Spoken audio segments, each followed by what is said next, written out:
జై శ్రీమన్నారాయణ. పరిపప్రశ్య. దశరథుని విషయంలో సనత్కుమారుడు చెప్పిన భవిష్యవాణి ఏమిటి?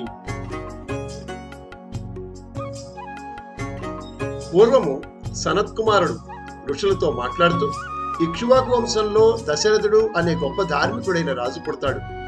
అతనికి అంగరాజుతో మైత్రి ఏర్పడుతుంది. ఆ అంగరాజు కుమారుడైనటువంటి రోమపాదుడు ఋష్యశృంగునికి శాంతను ఇచ్చి వివాహం చేస్తాడు. దశరథుడు పుత్రార్థి అయి ఋష్యశృంగుని ప్రార్థించగా అతడు అంగీకరించి సతీ సమేతంగా అయోధ్యాపురికి వచ్చి పుత్రకామేష్టి యాగాన్ని చేస్తాడు. ఆ యాగము ఫలంగా దశరథునికి వంశ ప్రతిష్టాకరుడు, అమిత విక్రములు గల 9 కుమారులు కలుగుతారు అని దశరథుని భవిష్యత్తు సనత్కుమారుడు చెప్తుండగా సుమంత్రుడు విన్నాడు. జై శ్రీమన్నారాయణ.